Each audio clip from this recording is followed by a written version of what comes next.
A paz de Deus, mais que vencedores. Vamos aí para mais uma aula, um tira dúvidas. Estava com saudade dos irmãos. Que bom que estamos mais uma vez reunidos. Infelizmente, semana passada, devido ao trabalho, eu não pude fazer a live, né? Não pude estar com os irmãos. Mas Deus, ele deu graça, consegui me organizar melhor e estou aqui com os amados. Então, você que já vai entrando, muito obrigado pela sua presença. Vai chamando outras pessoas aí. Eu acho interessantíssimo, né, o interesse do crente pela palavra, pelo estudo.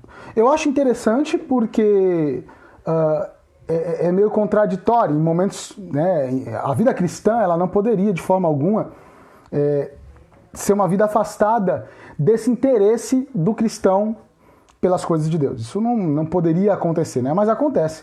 Tem muita gente que não curte buscar saber mais da palavra de Deus. Só que não é uma coisa de curtir, né, irmãos? Convenhamos, né? Não é, porque não se trata de nós, como não se trata de nós, se trata da obra de Deus, se trata da vontade de Deus, se trata do querer de Deus. Então é uma obrigação do cristão. Mas para aqueles que conhecem a Deus, eu acredito que ultrapassa o ponto de obrigação e chega ao nível do prazer mesmo. É um prazer buscar as coisas de Deus. Ah, Carlos, mas eu estou cansado. Ah, Carlos, eu trabalhei, né? Carlos, então, pois é, eu acho que você e todos aqueles que têm o privilégio de trabalhar, de estar com Deus nessa terra fazendo alguma coisa, quem trabalhou em casa, tá todo mundo cansado, tá todo mundo preocupado com as coisas que estão acontecendo, né?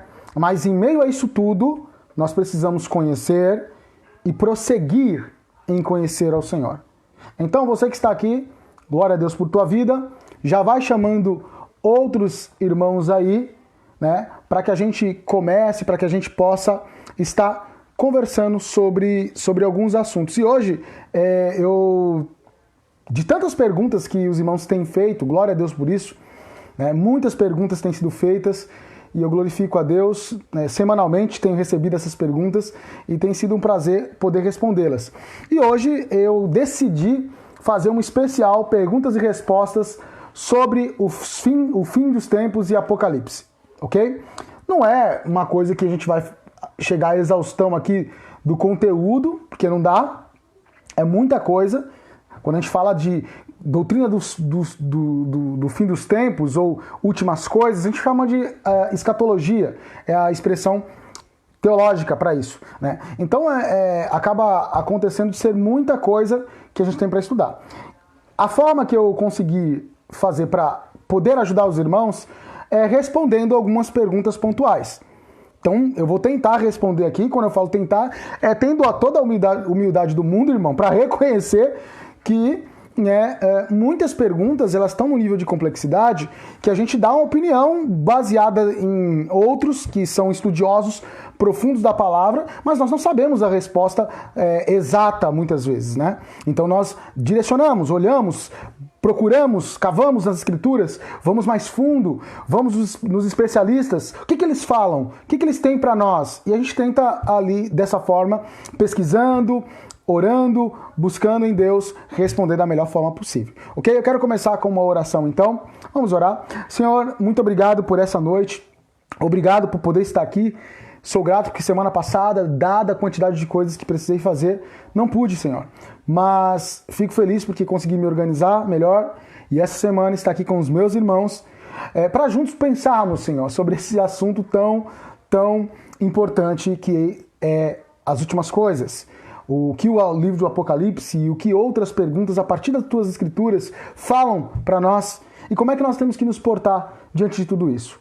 Que teu Espírito possa estar nessa aula presente, revelando e fazendo aquilo que eu não consigo, Senhor, pela minha limitação, mas que a tua graça, Senhor, que nos alcançou e que está sobre nós, possa prevalecer nas mentes e nos corações e que em espírito, Senhor, e em alma, na mente, os teus filhos possam com afinco, Senhor, vencendo o cansaço do dia a dia, vencendo o cansaço que as tribulações momentâneas elas têm trazido, mas apesar disso, superando tudo isso para buscar a Ti, através da Tua santa e maravilhosa palavra.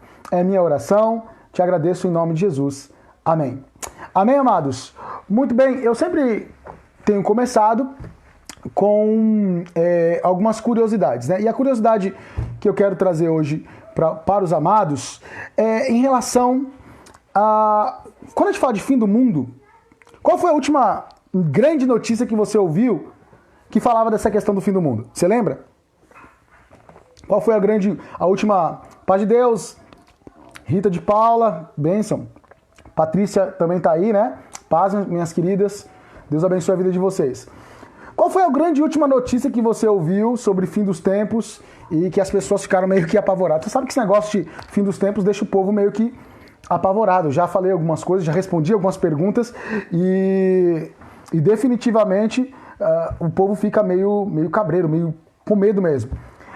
Talvez você pensou assim, 2012, exatamente, né? Até falei umas semanas atrás aí sobre o calendário maia e sobre como essa questão do fim dos tempos, ela acabou trazendo à mente das pessoas medo, certo? Você sabia que ao longo da história muitas e muitas previsões de fim dos tempos aconteceram? Não sei se você já ouviu falar, mas algumas delas, por exemplo, por volta do ano 1000, foi declarado, e o Cláudio também, paz de Deus, pastor Cláudio, Patrícia e pastor Cláudio.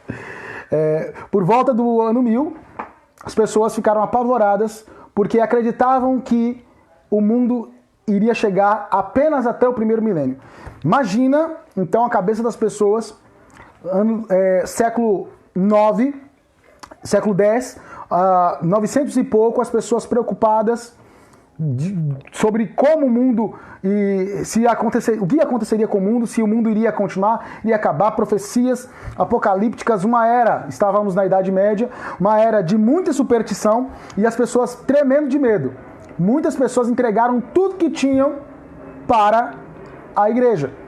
A igreja é aquele... Você vê que esse negócio de gente aproveitador, né? E os aproveitadores, eles utilizam tudo que está à disposição deles.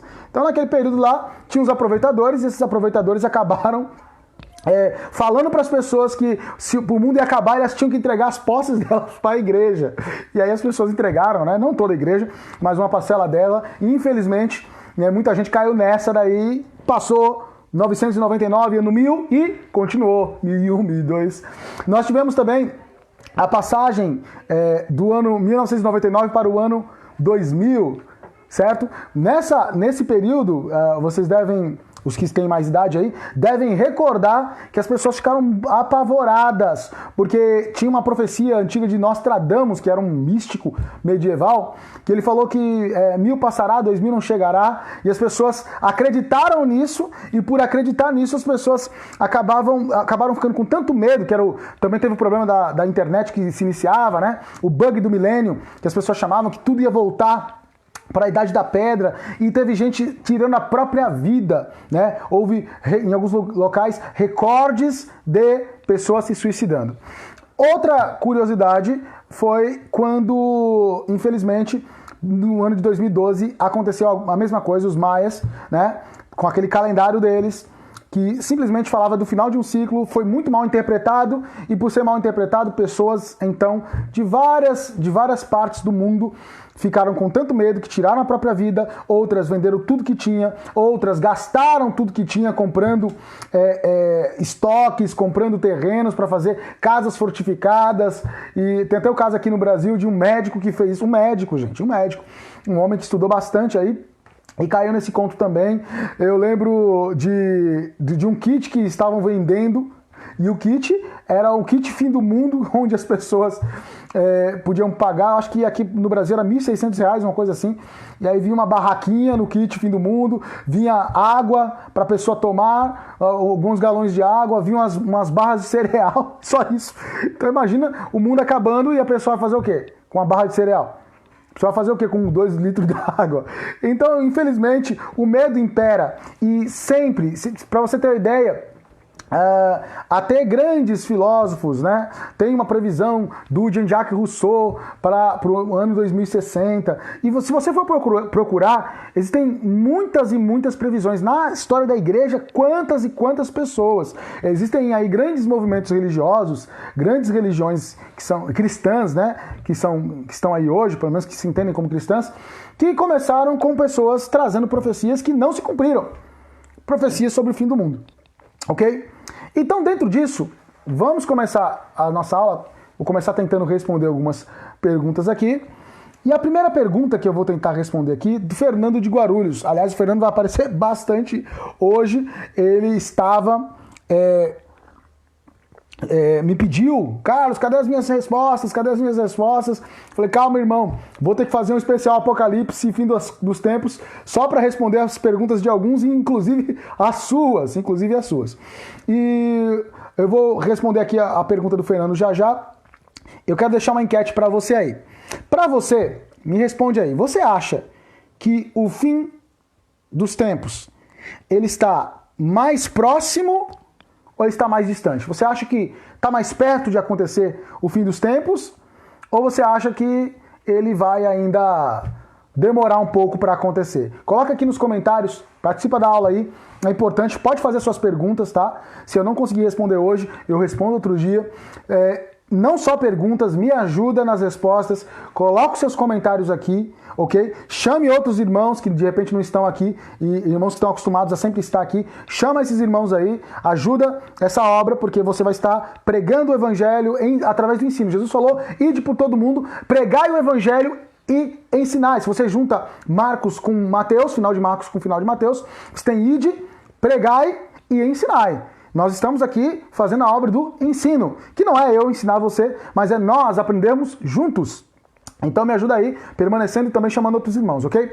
E coloca aí se você acredita se o mundo, o fim dos tempos está mais próximo ou um pouco mais distante. Não se preocupe, irmãos, né? Ai, meu Deus, se eu colocar que está mais distante, será que eu vou ser um herege? Se eu colocar que está próximo, será que eu vou ser um herege? Não, a gente não sabe. Como a gente não sabe, o que é que você acha, né? Ó, a Flavinha já colocou aqui, ó. Tá próximo, mas ainda tem muita coisa para acontecer. Gostei dessa resposta, hein, Flávia? Tá bem saboada essa resposta aí, hein? Tá próximo, mas ainda falta muita coisa para acontecer. Bem, de repente tá perto, mas intenso. Vai ser algo muito intenso, não é? Muito bem, vamos lá. Fernando de Guarulhos pergunta o seguinte: se João escreveu o quarto evangelho e o Apocalipse, por que eles são tão diferentes? Se João, e aí nós estamos falando do apóstolo, ele escreveu o quarto evangelho e também escreveu o Apocalipse, por que eles são tão diferentes? Bela pergunta, e para responder essa pergunta, eu vou tentar, a gente tem que pensar o seguinte, a resposta ela passa por entender a natureza, ou seja, a classificação e o objetivo de cada uma dessas chamadas literaturas bíblicas. Então, a Bíblia, ela é literatura. Literatura, no caso, cristã, literatura judaica, certo? São livros que foram escritos, claro, inspirados por Deus, né? Que são parte da revelação especial de Deus para a nossa vida. A natureza sendo a revelação geral e as escrituras a revelação espiritual, a revelação especial de Deus para a nossa vida. Muito bem. Então, só que a Bíblia, ela tem 66 livros. E cada livro, Fernando e irmãos, ele vai ter, ou cada conjunto de livros, eles têm uma classificação. Então você tem vários tipos de literatura ao longo das escrituras. Então vamos tentar entender. De forma resumida, nós podemos dizer que João, nesse caso, entre o Apocalipse e o Evangelho, são dois tipos de literatura. Então ele escreve um Evangelho e um livro de profecia, nesse caso. O Apocalipse, ele é o único livro profético do Novo Testamento. Se você pensa no Antigo Testamento, você tem vários livros proféticos. São tantos livros proféticos que eles têm duas classificações, certo? Classificação geral, livros proféticos. Classificação específica, dois tipos de livros proféticos. Você tem os livros proféticos dos profetas menores e os livros proféticos dos profetas maiores. Isso lá no Antigo Testamento. lembra? Né? E aí profetas maiores, com Isaías, Jeremias, Lamentações, né? Ezequiel, Daniel. Você tem profetas menores, com Oséias, Joel, Amós, Obadias, Abacuque, né? Ageu, Zacarias. E aí vai. São livros proféticos, são livros com características específicas. Agora, quando você olha para o Novo Testamento, você só tem um livro com essas características, que é Apocalipse. E lembrando que João não só escreveu um evangelho, um livro profético, mas também escreveu 3 cartas que estão lá próximo do Apocalipse, que quando está lá na igreja e o pastor, o pregador, vai lá e fala, olha, abra em 1 de João, 2 de João, 3 de João, ou 1 de João, 2 de João, 3 de João, são cartas ou epístolas. Mas a gente vai tratar aqui das duas, como o irmão perguntou mais especificamente, dos evangelhos e de Apocalipse, é o seguinte. Então, evangelho, no sentido literal, bíblico, né, a gente está pensando aqui do livro, tá? É uma referência a cada um dos 4 primeiros livros do Novo Testamento, que vão contar sobre a vida de Jesus. Quando você ouvir falar de evangelho, você está ouvindo falar sobre os livros que contam sobre a vida de Jesus. Meu irmão, esses são os livros mais importantes para um cristão. Leia os evangelhos sempre. Por exemplo, se você ler 3 capítulos dos evangelhos todos os dias, né, do Novo Testamento, você vai ler o Novo Testamento inteiro uma vez por mês. Uma vez a cada 3 meses, perdão. Imagina se você ler só os evangelhos. Então você vai ler várias vezes a cada trimestre os evangelhos. E não tem nada mais importante na vida de um cristão do que entender e compreender a vida de Jesus. São os escritos mais importantes, são os escritos sagrados dos escritos sagrados. Toda a Bíblia, toda ela é inspirada, toda ela serve para te corrigir, toda ela serve para te direcionar, mas os evangelhos, eles são a cereja do bolo, são o principal, ok? Então o evangelho, quando você fala de evangelho, pensando na perspectiva de livros, porque evangelho são as boas novas, correto? São as boas notícias. Você já deve ter ouvido isso em algum lugar. Quando você fala de questão de livros, o que são os evangelhos? Os 4 primeiros livros da Bíblia. Portanto, os livros que contam a história de Jesus, cada um contando a sua maneira. Por exemplo, Mateus conta a vida de Jesus, os mesmos fatos, de uma perspectiva que contemple os hebreus, o povo os judeus, o povo de Israel. Quando Lucas conta, Marcos no caso conta, Marcos conta para que os romanos compreendam. Quando Lucas conta para que os gentios, aqueles que não são judeus, compreendam. E quando João, que é o que o nosso irmão Fernando perguntou, João conta para os cristãos. Por isso que todos falam a mesma coisa. Paz de Deus, Lúcia, paz de Deus, Cláudio, Kate, Deus abençoe, irmãos. Todos eles vão contar a mesma história, mas de parâmetros diferentes. É como eu estou olhando você daqui, né? Olhando você não, olhando a tela do meu celular daqui, mas se eu venho para esse canto, eu vou ter uma perspectiva. Se eu venho para outro canto, eu tenho uma perspectiva. Eu estou olhando para a mesma coisa, mas estou olhando de perspectivas diferentes. Foi mais ou menos isso que os evangelistas, chamados, né, também, eles, ao escrever os evangelhos, eles fizeram. E João escreve um evangelho voltado para os cristãos, contando a vida de Jesus para os cristãos. Quando a gente vai pensar em Apocalipse, Apocalipse já é outra coisa. Apocalipse, que eu falei que é um livro profético, ele também, segundo o dicionário teológico do Novo Testamento, ele pode ser chamado de literatura apocalíptica, ok? O Erickson fala que o Apocalipse, Erickson, teólogo norte-americano, fala que Apocalipse é o gênero de literatura que apresenta revelações ao fim do mundo, sobre o fim do mundo, como, né, sobre tudo que está por vir. Então, literatura apocalíptica, Apocalipse é um livro de profecia e é uma literatura apocalíptica. O dicionário, agora sim, o dicionário teológico do Novo Testamento vai falar que é uma profecia, e quando fala que é profecia, a segunda declaração do Apocalipse ele fala assim, que é bem-aventurados os que leem, né? No caso aí, leem a outros. E também os que ouvem as palavras desta profecia e guardam as coisas que nelas estão escritas. Então fica muito claro que João sabe ter sido encarregado por Deus, sabe ter sido encarregado pelo Senhor de escrever essa profecia. E que foi incluído, né, nessa forma, no rol de profecias de Deus como aquelas do Antigo Testamento. Então, é como se fosse uma continuidade daquelas profecias do Antigo Testamento. O que nós precisamos entender, a pergunta para quem entrou agora, estou tentando responder a pergunta do nosso irmão Fernando de Guarulhos, que perguntou se João escreveu o quarto evangelho e o Apocalipse, por que eles são diferentes? Estou falando porque, trocados por miúdos, que o evangelho de João, né, ele conta a vida de Jesus. E o Apocalipse, ele é um livro profético, ele trabalha com uma ideia de profecia. Então, apesar da diferença literária, um é o evangelho, é uma biografia da vida de Jesus, e o outro é uma profecia, está trabalhando coisas que estariam por acontecer, né? O dicionário bíblico Wycliffe, ele vai falar o seguinte, ele fala assim, é interessante notar que das 916 palavras diferentes encontradas no texto de Apocalipse, texto grego de Apocalipse, 416 delas, né, também são encontradas no quarto evangelho, portanto no evangelho de João. Isso significa o quê? Isso mostra que não existe motivo para desconfiar de que o escritor, tanto do evangelho quanto do livro profético, que é Apocalipse, é o mesmo, pois, dentre outras coisas, ele utiliza a mesma linguagem. Então, o Evangelho de João, quarto evangelho, e o livro de Apocalipse foram escritos pela mesma pessoa, isso que é o mais importante. São diferentes porque são literaturas diferentes. Então, você aprendeu mais essa aí sobre uma notícia sobre a questão do fim dos tempos aí, porque o Apocalipse trabalha isso, né? Segunda pergunta, também do Fernando de Guarulhos, como eu falei, ele vai aparecer bastante hoje aqui para nós.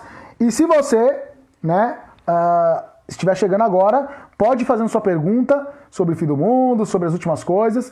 E eu estou fazendo uma enquete aqui. Eu perguntei para os irmãos se cada um de vocês, e coloque aqui, por favor, escreva, né, se você acha que o fim dos tempos está mais próximo ou está um pouco mais distante. E não se preocupe, não é problemático você falar que está mais próximo ou que está mais distante. Ambas as coisas são possíveis, né? Porque Deus, ele não tem essa relação de tempo. Para Deus né, Deus não, ele está fora do tempo. Então, mais próximo, mais distante é uma coisa para nós. Para Deus vai ser cumprido no tempo dele. Mas para você acha que vai acontecer em breve mesmo? Talvez até na nossa geração? Ou será que está um pouquinho mais para frente? Pode colocar aí. A Flávia tinha falado que está próximo, mas tem muita coisa para acontecer. O Samuel, da Ponte Rasa, Deus abençoe, meu irmão. Ele fala, acho que a ciência tem que evoluir para acontecer o fim. Né? Olha, alguns acreditam que a ciência já evoluiu o suficiente. Será? Tem que evoluir mais? Mas é interessante aí o ponto que ele colocou. Coloca aí o que você acha. Deixa eu ver se mais alguém respondeu. Não, por enquanto, não. Então coloca aí. Você acha que está mais perto do fim do mundo ou um pouquinho mais distante? Segunda pergunta do Fernando de Guarulhos, ele fala assim, ó. Apocalipse capítulo 20, versículo 5. Quando fala em segunda morte, é porque não foram achados os seus nomes no livro da vida.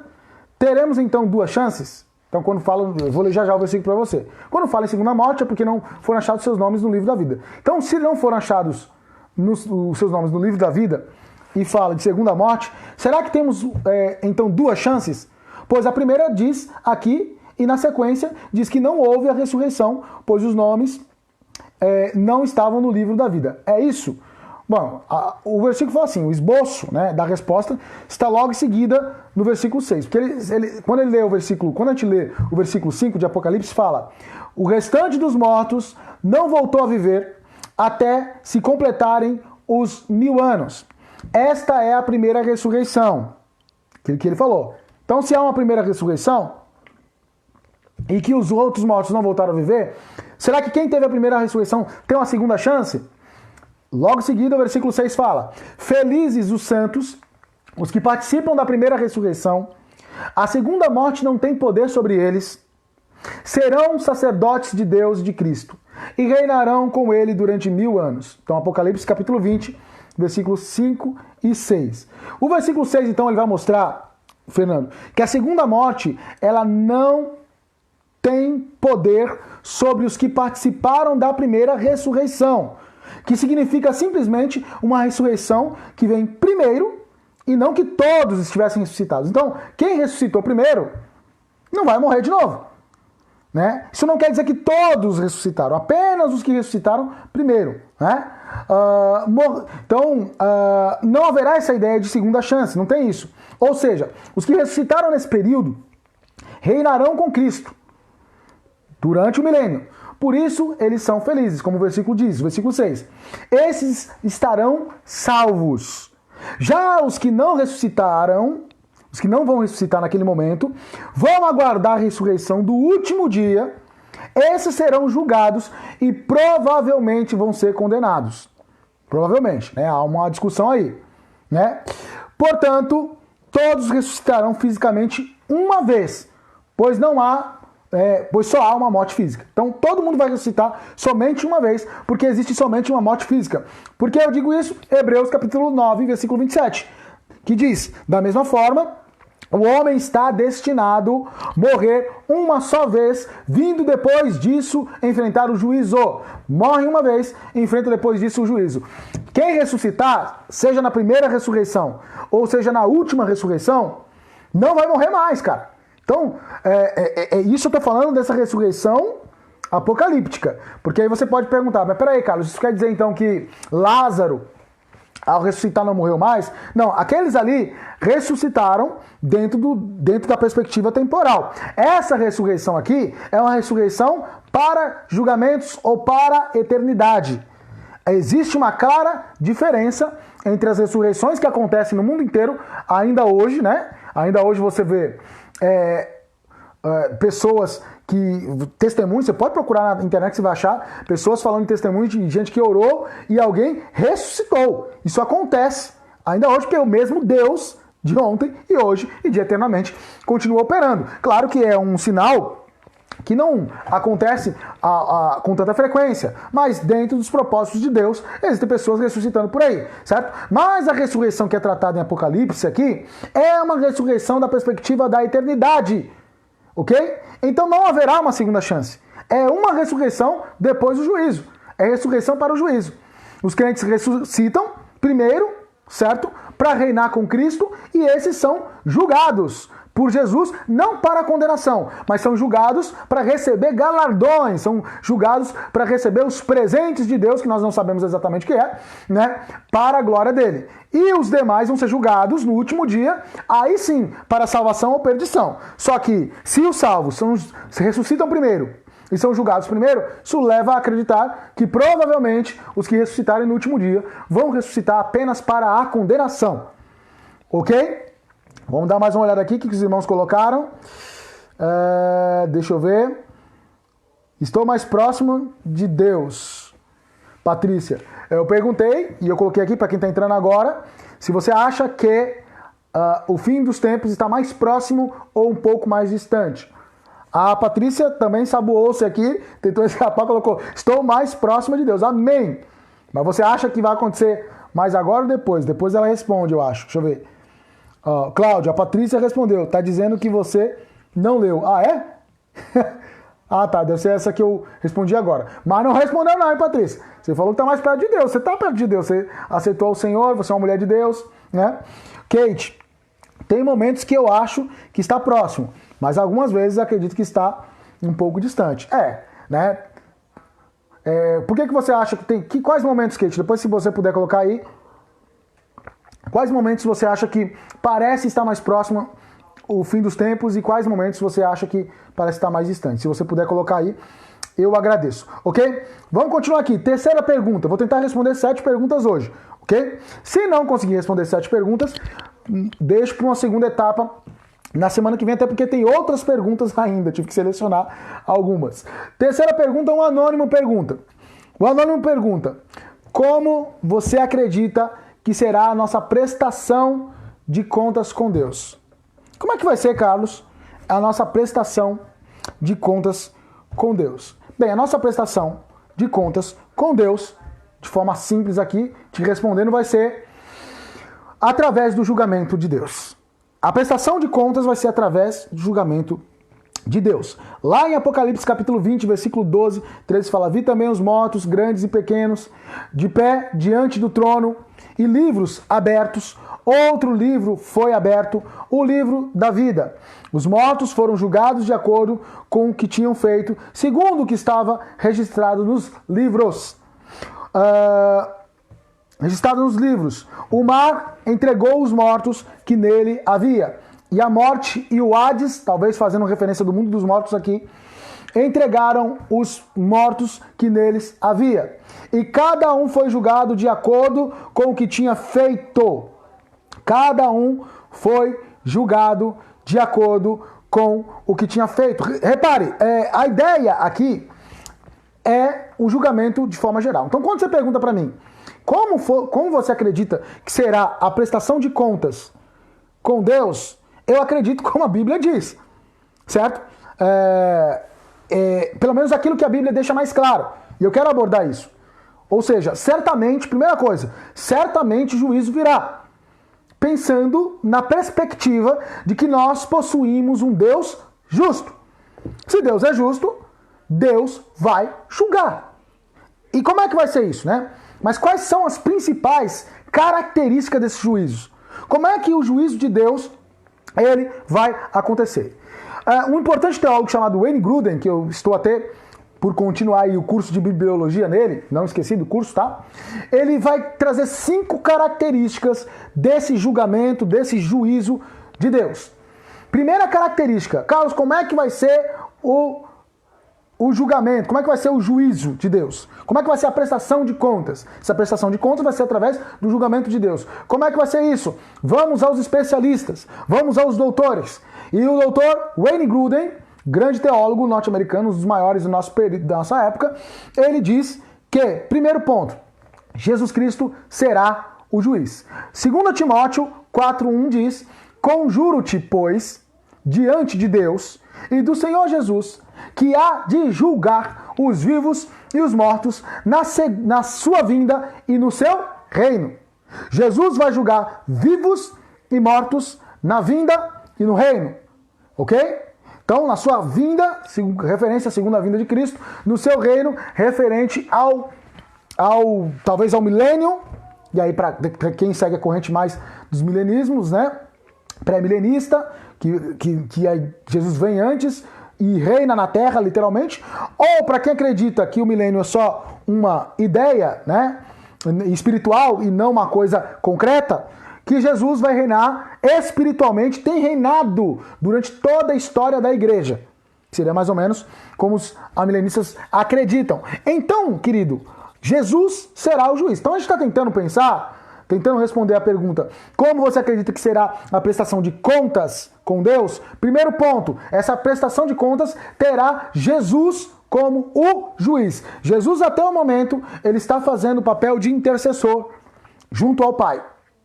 Como diz o cântico pentecostal, que você fica cantando e rodopiando no seu lar, que eu sei, né? Meu advogado é o meu Senhor, ele me defende do acusador. E aí já tem uns irmãos dando glória aí e colocando a mão e recebendo o mistério aí nesse momento. Calma, segura aí um pouco. Então Jesus vive por interceder por nós, está escrito em Hebreus, certo? Mas quando for o período do julgamento, ele vai ser juiz. A destra do Pai, Deus Pai Todo-Poderoso, ele vai julgar, juntamente com Deus, certo? E é interessante porque Jesus disse que eu não julgo, mas a palavra que eu vos tenho dito. Porque naquele momento Jesus não estava para ser juiz. Como homem, ele fala, eu não julgo ninguém. Como homem, não foi colocado para ele naquele momento, ser juiz. Mas quando ele ressuscita e ele volta a estar à destra de Deus Pai, Todo-Poderoso, como o credo diz desde lá atrás, porque as escrituras dizem isso, Jesus então passa a ser o verbo encarnado que é glorificado e se torna a própria palavra de Deus, e como a própria palavra de Deus, ele vai julgar, porque ele fala, eu não julgo ninguém, as palavras que eu vos tenho dito, essa vos há de julgar nos últimos dias. Então Jesus, como palavra de Deus, ele vai nos julgar. Segundo ponto que o Grudem trabalha aqui, perguntando como é que vai ser, tentando responder a pergunta, como é que vai ser a nossa prestação de contas com Deus? Segundo ponto, os incrédulos serão julgados, que é um grande problema. As pessoas acham aí fora que elas não vão ser julgadas. As pessoas acham, quer dizer, na verdade, é interessante, vamos pensar aqui. Quando eu falo que elas acham que não vão ser julgadas, talvez se você perguntar, elas falam, sim, eu vou ser julgado. Só que quando elas são apertadas, O julgamento que elas falam é um julgamento de aprovação, não, eu vou ser aprovado. Só que eu não quero me converter, eu não quero seguir Jesus, eu não quero fazer a vontade de Deus, eu não estou nem aí para a palavra de Deus, eu não leio a Bíblia, eu não oro, eu não busco a Deus, eu não vou à igreja, eu não assisto live nesse momento de quarentena, né? Eu não louvo a Deus, eu não tenho um momento devocional, eu não quero me arrepender dos meus pecados, eu não luto com as tentações, eu não peço perdão quando eu caio, mas eu acredito que no julgamento eu vou ser salvo. Que tipo de teologia esquizofrênica é essa que essas pessoas estão pensando? Eu não sei. Mas é absolutamente longe do que as Escrituras falam. E revela claramente uma ignorância profunda da palavra de Deus ou maldade mesmo. Maldade, tratar a Bíblia com a perspectiva de maldade, querendo se fazer da Bíblia o seu amuleto de salvação. E não é isso que as Escrituras falam. Né? Não é você pegar, colocar a Bíblia aqui debaixo do braço, no peito, aberto no Salmo 91, no Salmo 23, que você vai ser salvo instantaneamente. Não é assim. É através do poder e da obra de Cristo, pela graça, mediante, né, tendo a fé, mediante a graça de Deus, sobre a sua vida. Sobre a sua vida. Só que aí, a partir disso, com obras que revelam a sua conversão. E quando você tropeça, pisa na bola, pedindo perdão, sentindo, chorando suas misérias, e por aí vai. Então os incrédulos serão julgados. É o segundo ponto que a gente tem que ver. E os incrédulos precisam ser informados disso, irmão. Né? Nós temos que pregar o amor de Deus, mas de uma forma que os incrédulos compreendam que eles vão ser julgados. Se permanecerem na sua incredulidade, vão ser julgados como incrédulos e, portanto, não serão salvos. E se arrependerem, serão salvos pelas misericórdias de Deus. Porque lá em Romanos capítulo 2, versículos 5 ao 8, diz: mas, segundo a tua dureza e teu coração impenitente, entesouras ira sobre ti no dia da ira e da manifestação do juízo de Deus, o qual recompensará cada um segundo as suas obras, a saber, a vida eterna aos que, com perseverança, olha aí, tudo isso que eu acabei de falar para você, com perseverança fazem, em fazer bem, procuram glória, honra e incorrupção.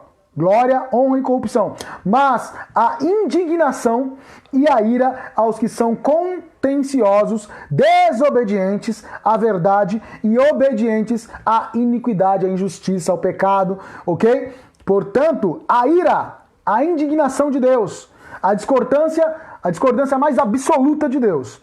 Terceiro ponto para tentar responder isso aqui.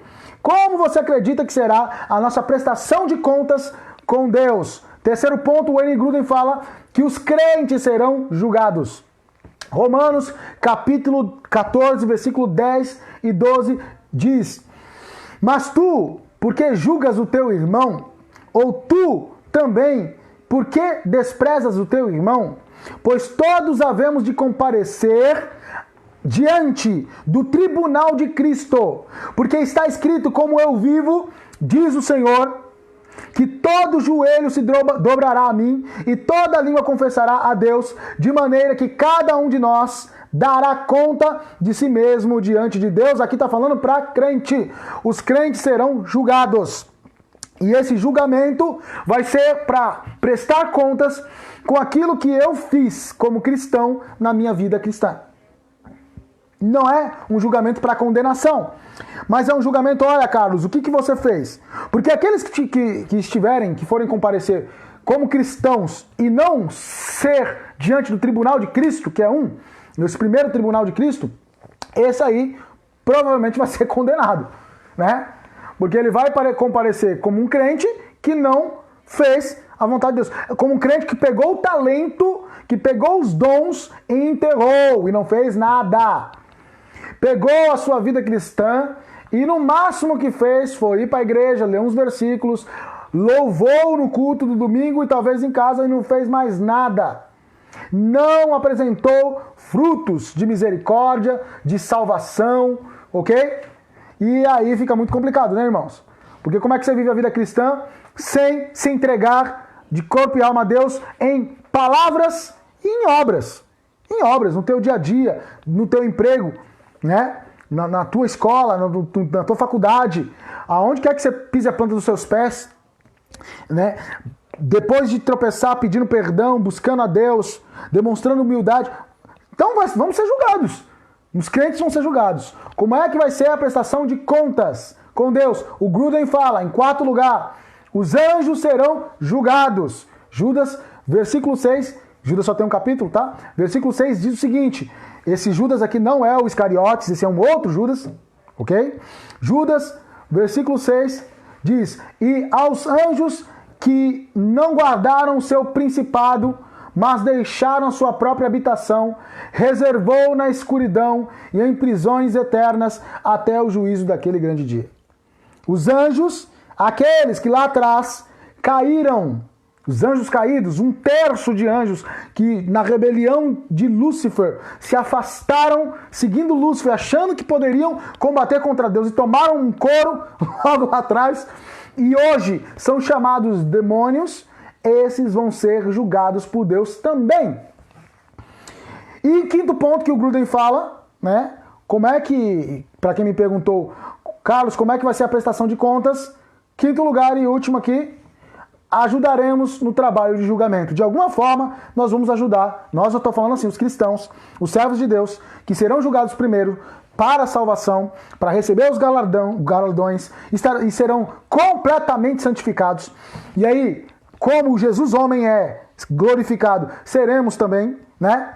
Não como Deus, mas como um homem glorificado, corpo glorificado, totalmente santos, sem um dedo de pecado, sem um dedo de iniquidade, plenos no Espírito Santo, plenos na comunhão com Cristo, com o Pai, com o Filho, com o Espírito Santo, com os nossos irmãos. Nós, nesse aspecto de justiça plena de Deus, vamos julgar também, porque lá em 1 Coríntios capítulo 6, versículo 2 está escrito, ou não sabeis vós que os santos hão de julgar o mundo? Paulo fala, vocês não sabem, Paulo está na pergunta como se fosse uma coisa óbvia, vocês não sabem que os santos, né? E aqui os santos agora no nível máximo, no nível pleno, no nível que Deus espera, na estatura de varão perfeito, que não adquirimos ainda. Deus nos enxerga dessa forma por conta do sangue de Cristo sobre nós, que nos justifica, que nos purifica, né, de todo pecado. Mas seremos lá tal como Ele nos enxerga hoje, pela graça de Jesus Cristo. Seremos, e dessa forma, como santos, vamos julgar o mundo. Não sabeis que os santos hão de julgar o mundo? Ora, se o mundo há de ser julgado por vós, sois porventura indignos de julgar as coisas mínimas?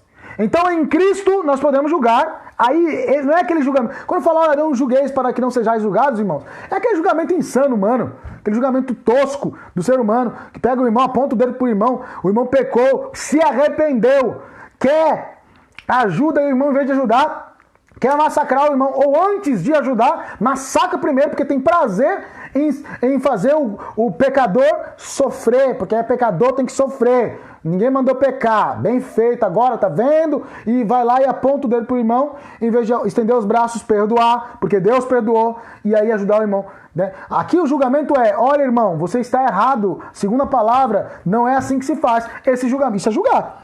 Só que é julgar conforme a palavra, a justa medida, as escrituras, o cânon, a régua, a vara de medir, aquilo que aponta a verdade. Aí você pode julgar. Aí você tem direito em Cristo de julgar. Agora, julgar segundo os teus parâmetros para massacrar, isso aí com certeza é condenado pelas escrituras, né? Então, finalizando aqui essa pergunta, como você acredita que será a nossa prestação de contas? Eu acredito muito como o Gruden, que Jesus será o nosso juiz, que os incrédulos serão julgados, os crentes serão julgados de forma diferente, os anjos serão julgados e que os servos de Deus ajudarão a julgar. Uma coisa é certa, Deus, em sua soberania, julgará com sabedoria, desbancando esse mundo que julga de forma relativa, que julga baseado em seus interesses, completamente deturpados, completamente loucos, né? Como citou um teólogo aqui, eu faço a citação de um teólogo chamado Júlio Andrade de Mesquita. Ele falou, neste mundo só julgamos com tremenda relatividade, né? Julgamos de acordo com os nossos interesses. Mas Jesus vai julgar de forma correta, Deus vai julgar de forma correta e os santos vão julgar junto com Deus dessa maneira, ok? Vou dar uma olhada aqui no que os irmãos colocaram. Moisés Canaza. Eu perguntei na enquete aqui, você que está chegando agora, eu perguntei se você acredita, né, para a gente interagir um pouco, se que está mais perto ou mais distante o fim dos tempos. Será que está mais perto? Será que está mais distante, Carlos? Como é que é? Como é que funciona isso? Né? E aí os irmãos estão tentando responder aqui. O Moisés Canaza, lá da Ponte Rasa, Deus abençoe, Moisés, obrigado aí. Quanto maior for a indiferença do homem para com Deus, mais perto do fim estaremos, assim como nos dias de Noé. Apesar dos acontecimentos, acredito, não será na nossa geração. Moisés acredita que o indicador aí é a indiferença, a apostasia, né? Como diz lá em Timóteo, por exemplo, certo? Mas ele acha que não vai ser na nossa geração. A Patrícia, mais uma vez, né? Com muito bom humor aqui, colocando. Deu uma cortada aqui, irmãos, voltou. Cada dia que passa tá mais perto, com certeza. Voltando aqui. Mais uma pergunta do Fernando de Guarulhos, ele pergunta assim: Satanás foi preso em Apocalipse, solto depois de 1000 anos. Satanás foi preso em Apocalipse, solto depois de 1000 anos. Quem soltou ele e por que ele foi solto? De novo a pergunta. Satanás foi preso em Apocalipse e foi solto depois de 1000 anos. Quem soltou ele? Quem é que fez isso? Pelo amor de Deus, prende o ser e depois solta? E por que ele foi solto? Irmãos, vou ler a passagem aqui. Apocalipse capítulo 20, versículo do 1 ao 3 e 7 ao 10 vai trazer essa ideia pra gente. Então, Apocalipse capítulo 20, versículo do 1 ao 3, versículo 7 ao 10 vai dizer o seguinte: E vi descer do céu um anjo que tinha a chave do abismo e uma grande cadeia na sua mão. Ele prendeu o dragão, a antiga serpente, que é o diabo e Satanás, e amarrou ele por 1000 anos. E lançou-o no abismo, e ali o encerrou, e pôs um selo sobre ele, para que não mais engane as nações, até que os 1000 anos se acabem. E depois importa que seja solto por um pouco de tempo. E acabando os 1000 anos, Satanás será solto da sua prisão e sairá a enganar as nações que estão sobre os 4 cantos da terra. Gog e Magog, cujo número é como a areia do mar, para as ajuntar em batalha. E subiram sobre a largura da terra e cercaram o arraial dos santos e a cidade amada. E de Deus desceu fogo do céu e os devorou. E o diabo, que os enganava, foi lançado no lago de fogo e enxofre, onde estão a besta e o falso profeta, e de dia e de noite serão atormentados para todo sempre. O negócio é estreito aqui, ok? A coisa não é fácil, não. Então a pergunta é, voltando aqui, Satanás foi preso em Apocalipse, solto depois de 1000 anos. Quem soltou ele e por que ele foi solto? Para a gente tentar responder o seguinte. Primeira pergunta, né, conforme a passagem mostra, quem prendeu Satanás foi um anjo. E esse anjo, ele tinha nas mãos dele a chave do abismo. Sabendo, porém, que anjos não possuem autoridade, uma autoridade desse nível, por conta própria, que ele não possui uma autoridade desse nível por si só, surgiu uma outra pergunta. Então, quem prendeu foi o anjo. A mando de quem? Bem, toda a narrativa, né, do Apocalipse, ele vai mostrar que as visões dadas e entregues pelo próprio Jesus a João.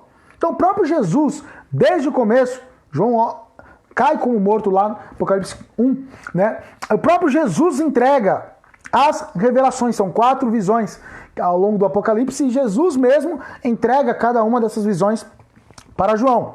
E quando ele vê esse anjo, né, quem vai, portanto, mostrar, quem vai revelar, quem vai mandar o anjo prender o dragão, né, que é Satanás, é o próprio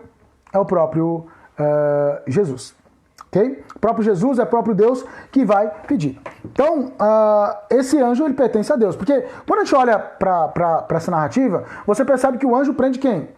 Prende o diabo. Prende o inimigo. Prende o dragão.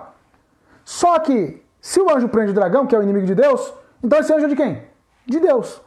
Então, se esse anjo é de Deus, os anjos de Deus fazem apenas aquilo que Deus manda, diferente dos demônios que desobedecem, né? E obedecem quando Deus manda também, mas desobedeceram inicialmente, vivem por tentar, dentro do seu livre-arbítrio, destruir a obra de Deus. Ele, embora estejam sujeitos à vontade de Deus, né? Esses anjos de Deus, eles sempre vivem a obedecer a Deus. Portanto, o anjo fez a mando de Deus. Respondendo o complemento que é, por que ele soltou Lúcifer, o diabo, depois de 1000 anos? Vemos, através das passagens, que o motivo dessa soltura nada mais foi que um motivo duplo. Primeiro, enganar as nações, né? E por que enganar as nações? Para que elas pudessem se reunir para ter uma última força contra a obra de Deus. Esses são os momentos, irmãos. Esse é o cenário final das coisas de Deus. Esse é o cenário final apocalíptico do fim dos tempos. É um pouco antes do julgamento final. Então, ele é solto depois desses tais 1000 anos. E quando ele é solto, ele vai fazer o quê? Ele vai tentar enganar. Então repare que mesmo diante do governo de Cristo, mesmo diante do poder de Deus sobre, né, tudo e todos, ainda assim o diabo ele vai ter influências. É por isso que cada um tem que cuidar para continuar em pé, porque pode cair. Repare, no momento desse, tantas coisas já terão rolado até lá, já terão acontecido até lá, e o diabo, após ser solto, nos momentos finais, reúne um exército para tentar fazer uma última luta aí contra Deus, certo? Ok? Pergunta respondida então, de forma simples. Por que quem soltou Satanás? E por que ele foi solto? Quem soltou foi o anjo, a mando de Deus, e foi solto para continuar a obra de enganação que vai durar até o fim dos tempos. O diabo, enquanto esse mundo existir dessa forma, ele ainda vai continuar lutando para enganar as pessoas de Deus e as que não estão em Deus, que já estão enganadas, fazer permanecê-las lá. Quinta pergunta aqui. A mulher grávida, com dores de parto, e um dragão querendo devorar a criança. Quais seriam as simbologias desse texto? Quais seriam as simbologias desse texto? Mulher, criança, dragão. Seria sobre Jesus? Vou fazer de novo a pergunta. Pergunta o seguinte, é um anônimo que fez, tá? Uma mulher grávida, com dores de parto, isso aqui em Apocalipse quitado, já a gente lê a passagem. Querendo devorar a criança. Então a situação, Apocalipse é bem, né? Difícil de entender muitas vezes. Quais seriam as simbologias desse texto? Mulher, dragão, criança. Seria sobre Jesus? A passagem de referência aqui é Apocalipse capítulo 12, versículo do 1 ao 5, que diz: E viu-se um grande sinal no céu, uma mulher vestida de sol, tendo a lua debaixo dos seus pés, e uma coroa de 12 estrelas sobre a sua cabeça. E estava grávida, e com dores de parto, e gritava com ânsias de dar à luz. E viu-se outro sinal no céu, e eis que era um grande dragão vermelho, que tinha 7 cabeças e 10 chifres, e sobre as suas cabeças 7 coroas. E a sua cauda levou após si a terça parte das estrelas do céu, e as lançou sobre a terra. E o dragão parou diante da mulher, que havia de dar à luz, para que, dando à luz, lhe tragasse o filho. Ela deu à luz um filho, um homem, que governará todas as nações com cetro de ferro. Seu filho foi arrebatado para junto de Deus e de seu trono. Muito bem. A pergunta é: quem são, né? Quais seriam as simbologias desse texto? A mulher, a criança e o dragão. E seria Jesus esse filho? Essa criança? A pergunta então trata de símbolos, e como todo livro profético, né, Apocalipse é ricamente cheio de símbolos. São muitos símbolos, irmãos. Por isso ele é considerado o livro mais difícil de interpretar da Bíblia, certo? Porque ele é cheio, ele é completo, ele está transbordando de simbologias. Vamos aos símbolos. Eu vou utilizar aqui um autor que já foi recolhido pelo Senhor, infelizmente, né? Porque nós gostávamos muito dele. o Russell Shedd, que foi um senhor que morreu avançado em idades e um teólogo espetacular, e até seus últimos dias eu tive o prazer, o pastor Cláudio também, tivemos o prazer de ver palestras com eles. Não sei se o pastor Cláudio lembra que nós participamos de uma aula magna no Seminário Batista do Sudeste do Brasil, aqui em Guarulhos, e ele deu essa aula, não sei se o pastor Cláudio vai lembrar, né? Mas foi uma aula muito boa e participamos outras palestras com ele, uma referência. E ele vai trabalhar essa ideia no livro A Escatologia do Novo Testamento. É um livro muito bom, é um livro curto, de fácil leitura, tá? E ele vai trabalhar a doutrina das últimas coisas, que é a escatologia. Quando você ouvir falar de escatologia, é doutrina das últimas coisas. Ele vai trabalhar a escatologia só no Novo Testamento.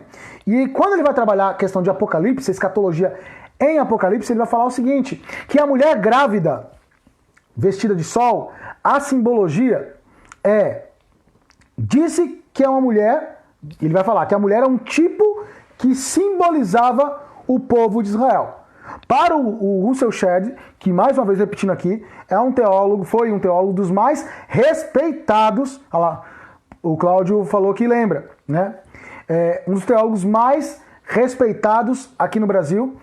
Ele vai dizer que essa mulher grávida, vestida de sol aqui, ela é um tipo que simboliza o povo ideal de Deus, né? E aí ele cita alguns versículos, por exemplo, Gálatas capítulo 4, versículo 26 fala: mas a Jerusalém do alto é livre, essa é a nossa mãe.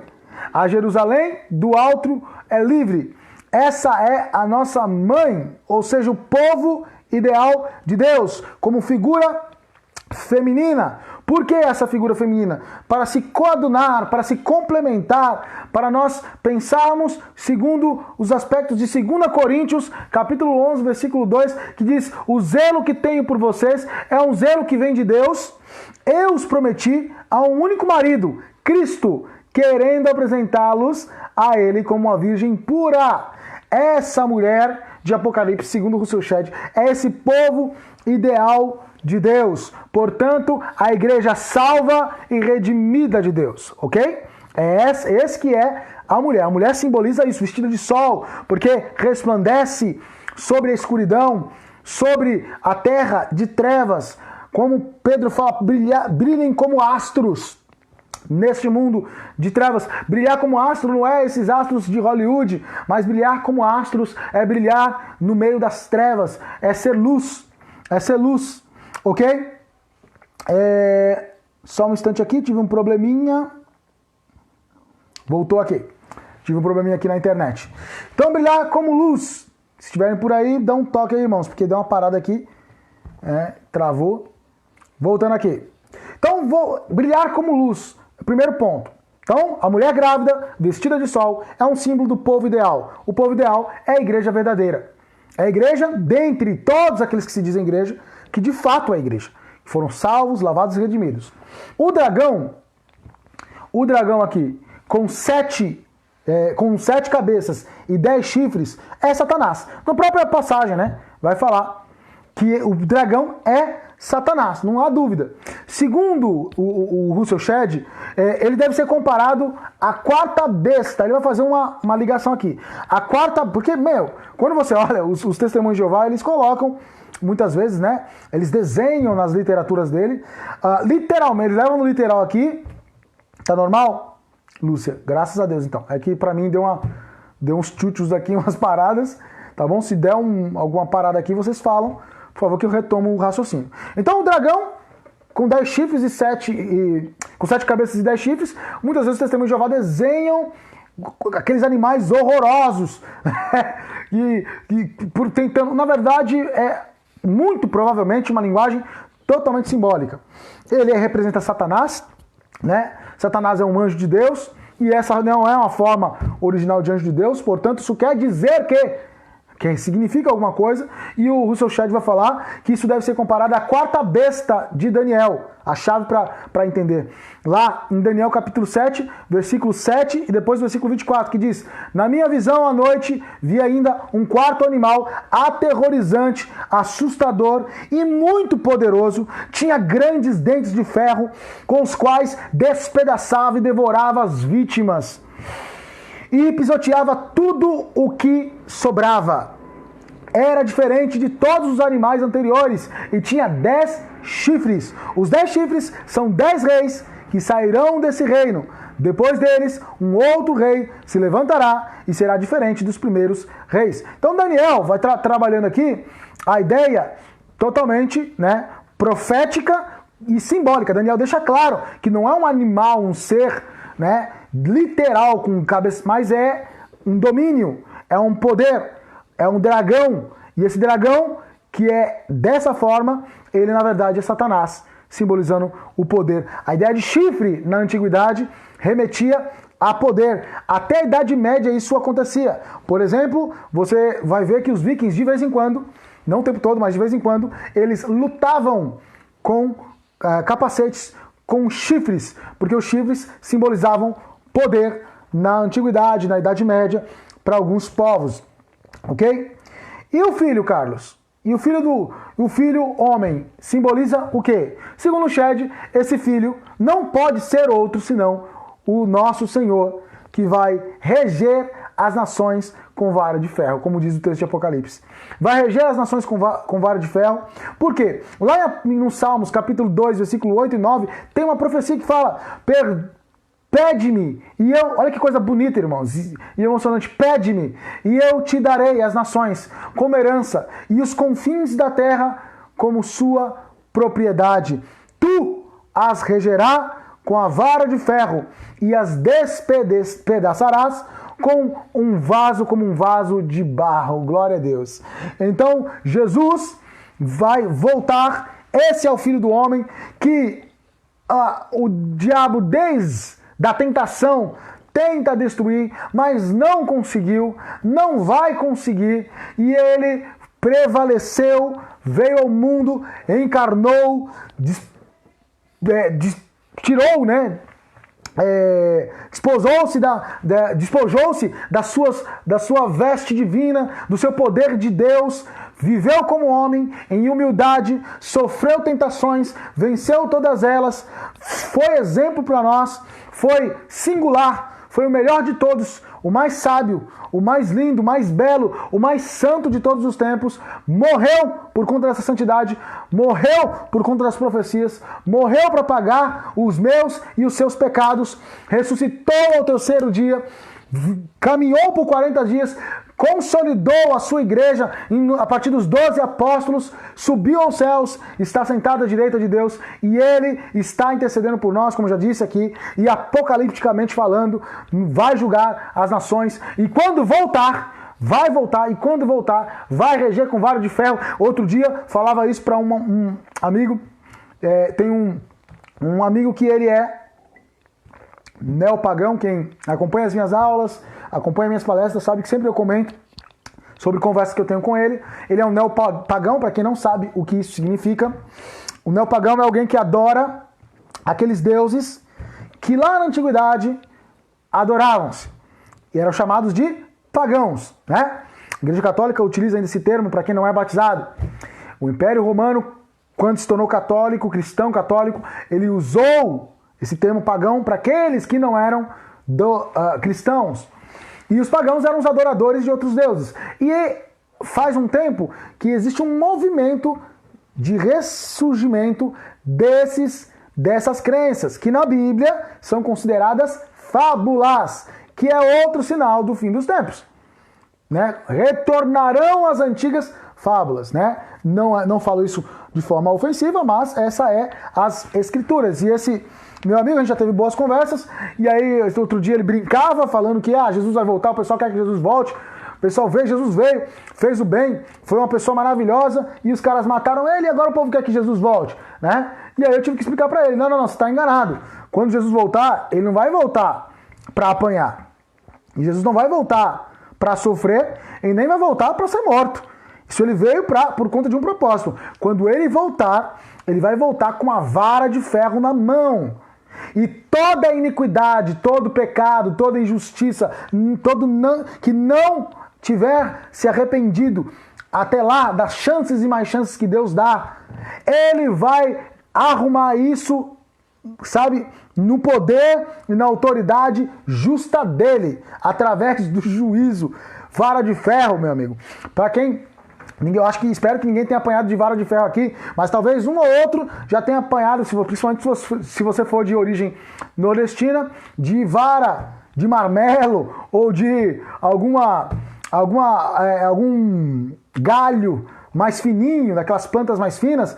Meu querido, quem já tomou uma cipozada daquela sabe a dor que é. Agora imagina uma vara, não é nem um cabinho de vassoura pequeno, não é nem é uma vara de ferro, ou seja, ele vai arrumar, ele vai reger e ele vai colocar na linha a força, na força e no poder e na autoridade dele. Então o povo tá meio confundido, o povo tá achando que Jesus vai voltar. Tratemos de pregar o evangelho e falar, anuncieis, né, até a minha vinda, anuncieis a minha vinda.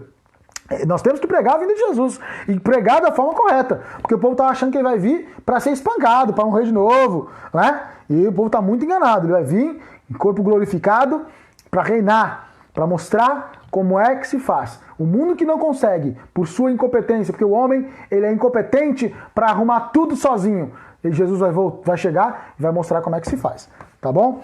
Portanto, trata-se sim de uma referência. Quando a pergunta é, para finalizar aqui, né? Quais seriam os simbologias desse texto?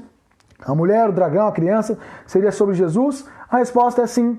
Trata-se de uma referência à ação e obra de Jesus, que desde a encarnação, vida, morte, ressurreição, até as últimas coisas, ele vem preparando, chamando, resgatando, salvando, livrando e mantendo o seu povo eleito e santo, sua esposa, sua propriedade exclusiva e que não pode ser derrotado pelos poderes do mal, seja em qual época for e em qual desafio for, pois ele, o leão, ele os guarda. O leão está os guardando. 1 Pedro, capítulo 2, versículo 9 fala: vocês, porém, são geração eleita, sacerdócio real, nação santa, povo exclusivo de Deus, para anunciar as grandezas daquele que os chamou das trevas para a sua maravilhosa luz. Somos o povo ideal de Deus e ele tem nos preservado. Ok? Temos mais duas perguntas, irmãos, para encerrar. Pergunta 6. Fernando ataca novamente. E ele pergunta: a grande tribulação, Carlos, termina com a vinda de Jesus? A grande tribulação termina com a vinda de Jesus? Bem, antes de responder, eu quero que você me responda aí. Mais uma enquetezinha aí. O que você diria a alguém... Coloca aqui que eu leio depois, assim que eu terminar de responder essa pergunta, tá? Eu quero que você coloque aqui, você que está me ouvindo, assistindo essa live, o que você diria a uma pessoa que ficasse aqui na Terra para passar pela grande tribulação? O que você iria dizer para essa pessoa? Que conselho você iria dar para ela? Vou repetir. O que você diria para alguém, escreva aqui se você puder, por favor, o que você diria a uma pessoa que fosse ficar para passar pela grande tribulação? Que conselho você daria a essa pessoa? Tá bom? Muito bem, enquanto vocês escrevem aí, depois eu vou e leio. A pergunta é: a grande tribulação termina com a vinda de Jesus? Para responder isso, tem que se perguntar outra coisa. O que é grande tribulação? Então tem que entender o que é isso. A grande tribulação, a definição, pegando a definição do Millar Erickson, aquele teólogo dos Estados Unidos, ele fala que grande tribulação é o período sem paralelo, ou seja, sem igual, de grande angústia e inquietação no final dos tempos.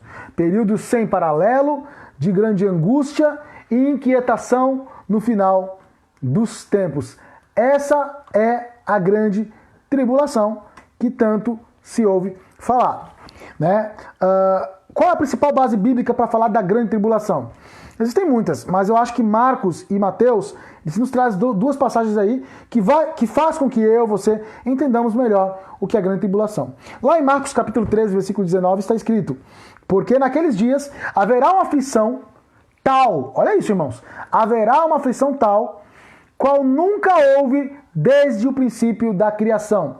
Haverá uma aflição tal, qual nunca houve desde o princípio da criação, que Deus criou até agora, nem jamais haverá.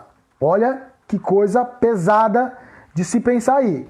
E depois, em Mateus capítulo 24, versículo 21, está escrito assim, Mateus 24, versículo 21. Porque haverá, então, grande tribulação, como nunca houve desde o princípio do mundo até agora, nem jamais haverá.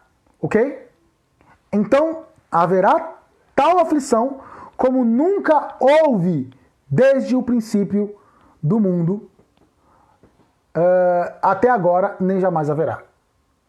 Tem outra passagem que fala que se Deus não abreviasse aquele tempo, nenhuma carne sobreviveria. Então Deus vai ter que parar, tamanha angústia. Então, meus amados irmãos, para quem está achando esse período de coronavírus angustiante, o período da grande tribulação, ele vai ser insuportável. Vai chegar um momento que ele vai ser insuportável e Deus vai cessar, porque senão realmente ninguém iria suportar. Olha, a resposta é gigantesca sobre as características da grande tribulação. Então eu vou pegar só um trecho aqui, porque senão senão a gente não vai sair daqui hoje, ok? Vou pegar o comentário do Champlin, um teólogo que era norte-americano que terminou os dias aqui no Brasil, e ele fala assim, sobre as características. Agitação social e religiosa, caos. O que vai acontecer? O que vai rolar na grande tribulação? Agitação social, então sociedade completamente enlouquecida. Isso aí, a gente está caminhando para isso quando você olha que os heróis da nossa época são, por exemplo, Coringa, né? Eu assisti lá o filme e tudo mais, eu gosto desse universo de super-heróis, de vilões, como um passatempo. Mas tem muita gente que leva o negócio a sério. Tem gente que leva como filosofia de vida. Tatua no corpo e tenta viver como Coringa, que é um doido. Pergunta pro pastor Cláudio a análise psicológica que ele faz do filme Joker, Coringa, que é um filme espetacular, mas é angustiante. E pessoas pegam o Coringa como o seu herói.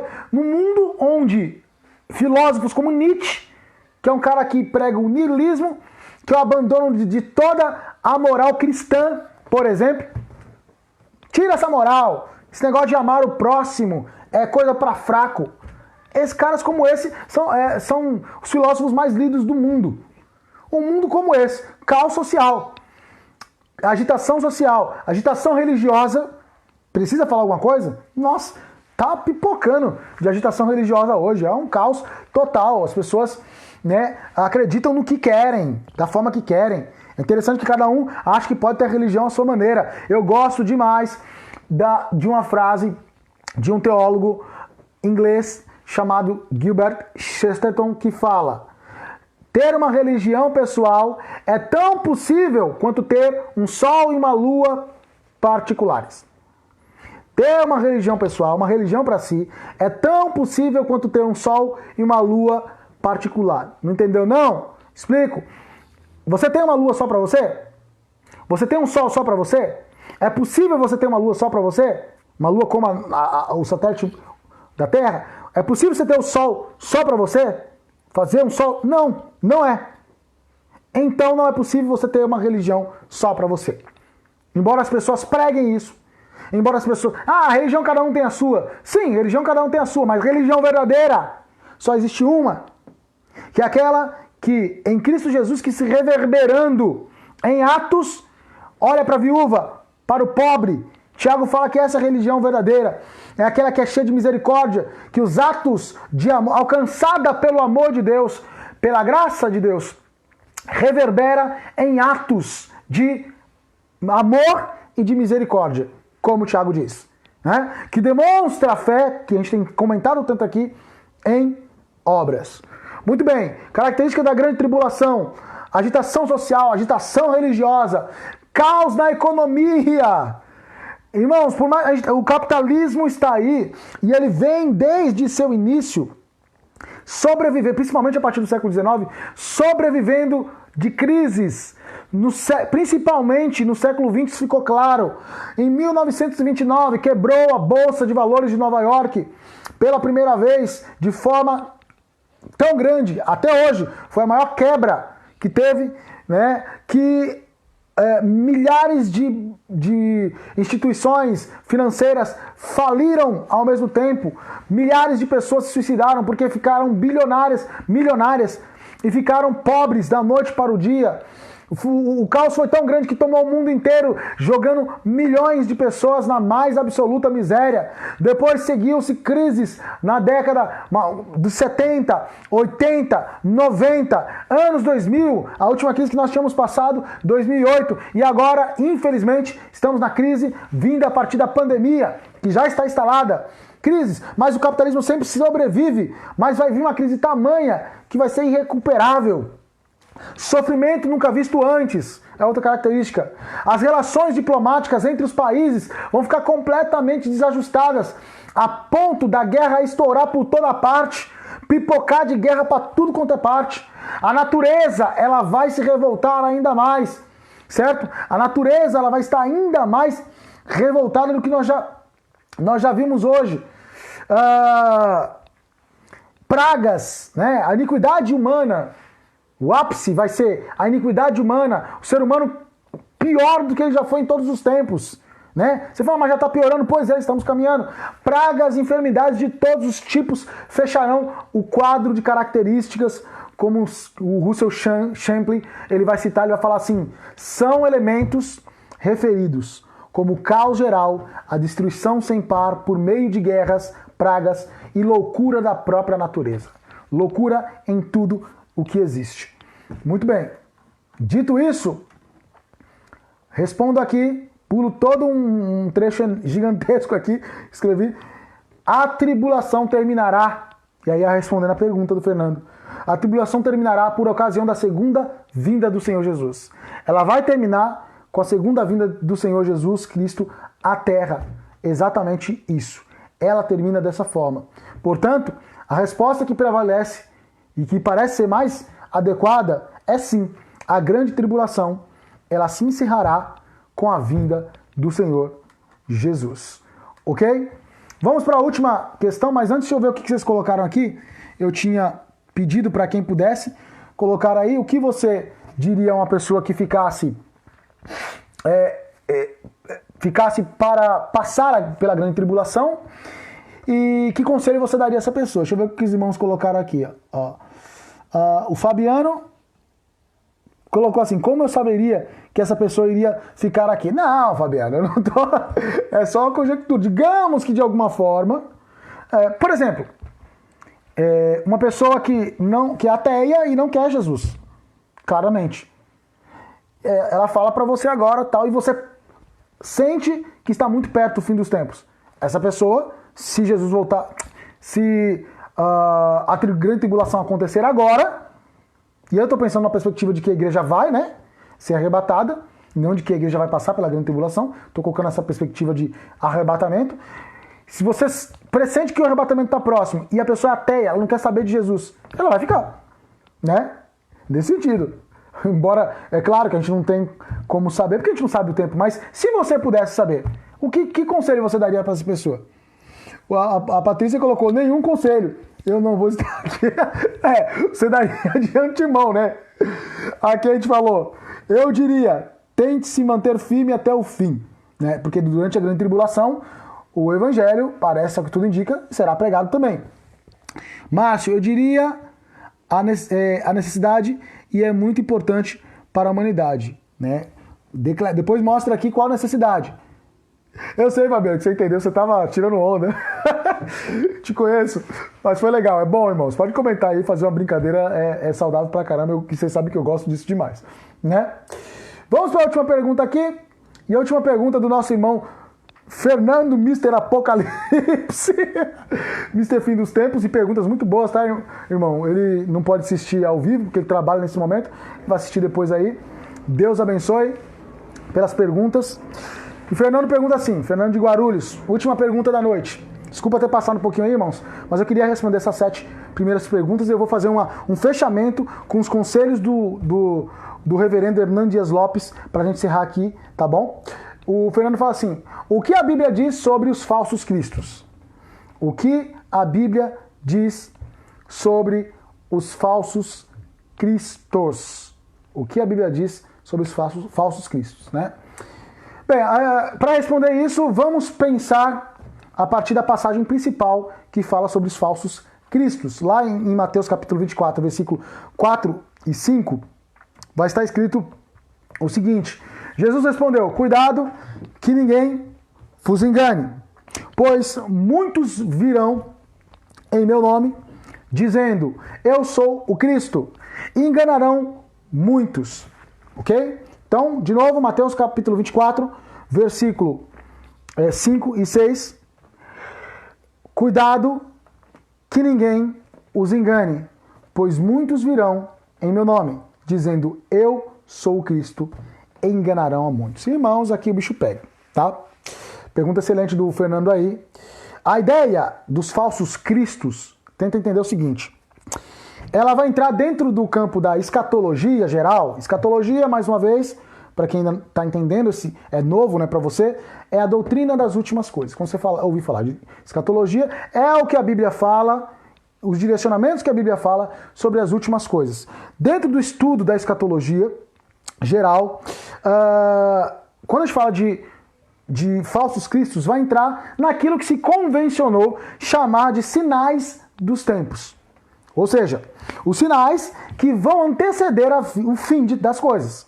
Ou as coisas que serão o princípio do fim, né? São sinais que antecedem aquilo que é o princípio do fim. Beleza?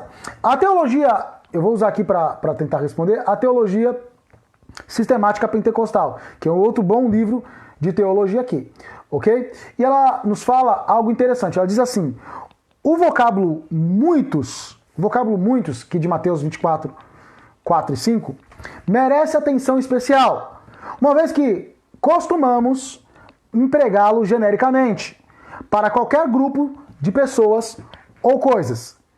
Na passagem aqui, significa muitos mesmo. Então, quando fala que muitos, né, cuidado para que ninguém vos engane, pois muitos virão em meu nome, muitos é muitos mesmos, né? E aí ele coloca aqui depois assim, ó, a cada dia fica mais difícil contestar ensinamentos falsos. Cada dia é mais difícil a gente responder, irmãos, né? Porque uma grande parte das pessoas já os aceita como verdadeiros de forma muito fácil. Esse duplo sinal, aumento de enganadores e proliferação de seguidores do erro, inclusive dentro dos crentes, né? Que ele fala assim, aí eles citam 2 Timóteo capítulo 4, versículo 3 fala, amontoarão para si doutores conforme as suas próprias concupiscências. Ou seja, as pessoas estão dispostas a acreditarem naquilo que elas querem acreditar, estão dispostas a acreditarem, portanto, nesses ensinamentos falsos, vindo muitas vezes por falsos Cristo. E aí ele fala aqui, na teologia sistemática pentecostal, indica que o Senhor Jesus virá em breve buscar a sua igreja. Então isso é um sinal para eles, claro. Isso é de se levar em consideração. Aí eu separei para vocês aqui algumas evidências hoje, né? Algumas evidências hoje sobre o que a Bíblia ela vai falar a respeito do que nós chamamos de falsos cristos, ok? Como falsos cristos, algumas pessoas, por exemplo, se colocam. Olha só, isso só vão pegar aí nas últimas décadas e hoje em dia também. Eu coloquei o exemplo aqui do Henrique Cristo. Já ouviu falar? Quem já ouviu falar aí? Eu acho que todo mundo, né? Que é o Henrique Cristo brasileiro. Ele tem centenas de seguidores, meus irmãos. Centenas de seguidores por todo o mundo. Centenas, na verdade, não, são milhares, tá? Peguei aqui, eu que coloquei aqui, escrevi centenas de seguidores, mas na verdade tem milhares de seguidores por todo mundo. Um outro cara que diz que é... Ó, vamos lá, o Henri Cristo diz que é Cristo. Um outro cara que se diz que é Cristo hoje, Reverendo Moon, que é o líder de uma igreja chamada Igreja Mundial da Unificação. Também diz, ele diz que é a reencarnação de Cristo. Porque Cristo não fez o trabalho dele direito, não casou, não teve esposa, não teve filhos. Então ele veio para completar esse trabalho de Jesus. Você acredita nisso? E tem centenas de seguidores aí, milhares de seguidores provavelmente. Outro, o russo Sergei Torop, chamado, que se autodenominou Vissarion. Esse cara já tem um documentário dele, cara. Eu acho, não sei se tem no YouTube, mas se procurar você acha, é um russo. Coloca lá, Cristo Russo. Em 1992, esse cara arrebatou centenas de seguidores que se instalaram em uma terra prometida, que ele fez, um rancho, né? O cara era um trabalhador comum, o cara fez um rancho lá, chamado Petropavlovka, sei lá, é russo, aí eu não consigo pronunciar o negócio direito, não consigo pronunciar inglês direito, que já é russo. Mas enfim, tem um nome lá, X, e esse russo, ele tem aquela aparência daquele Cristo europeizado que aparece naqueles quadros de Jesus, né? Que parece aquele cara branco, cabelos longos, pele clara, olhos claros, e aquele cara tá lá, ele é colocado, ele é dessa forma, deixou o cabelo crescer, começou a se vestir mais ou menos como se vestia no período de Cristo, começou a pregar, o cara é inteligente, cara, você ouve lá o cara falando, meu, é um negócio que impacta, você fala, caraca, mano, como ele fala legal, o cara é cativante, ele tem alguma coisa nele assim, e muita gente caiu nessa lábia, mas caiu legal, cara, em 2015, eu vi dados que ele tinha 10 mil seguidores em 2015. Outro cara, David Shapler, na Inglaterra, que descobriu a identidade messiânica numa viagem com cogumelos alucinógenos em 2007. Você sabe que uma das drogas que tem no mundo são os cogumelos alucinógenos. O cara tomou um chá de cogumelo e teve a revelação que ele era Jesus. O cara se drogou e teve a revelação que ele era Jesus, porque ele fala que quando ele tomou o cogumelo, um espírito apareceu e deu a notícia pra ele. Aí apareceu o espírito lá e falou, você é Jesus, cara. Poxa, nem sabia, né? Vai lá e faz seu trabalho de Jesus. Você acredita nisso? Outro cara, no Japão, Shoko Asahara, em Tóquio, Japão, ele foi o líder de uma seita chamada Verdade Suprema, que se dizia ser a encarnação. Esse aqui já era mais pretensioso. Era Buda, Shiva e Jesus. Então, Buda, que não é Deus, mas o grande iluminado da religião budista, uma das maiores do mundo. Shiva, um dos deuses da trindade hindu, dos 3 principais deuses hindus. E Jesus, né, Deus aí do cristianismo. Um outro cara chamado Michel Travesser, do Novo México, nos Estados Unidos.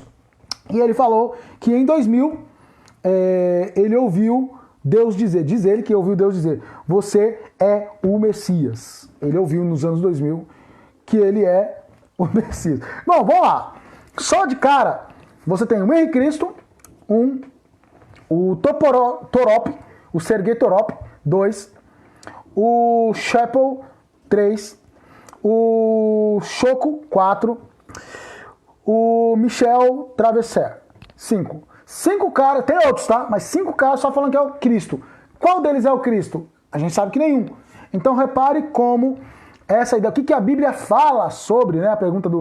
A última pergunta aqui, o que a Bíblia diz sobre os falsos cristos. Fala que apareceriam muitos, e é muitos mesmo. Falei alguns para vocês que inacreditavelmente milhares de pessoas caem nesse engodo. É por isso que a Bíblia diz aqui, pra gente partir pro final, lá em Mateus 24, 23 ao 26, se então alguém disser, vejam aqui está o Cristo, ou aí está ele, não acreditem, pois aparecerão falsos cristos e falsos profetas que realizarão milagres, sinais, maravilhas, para que, se possível, enganar até os eleitos.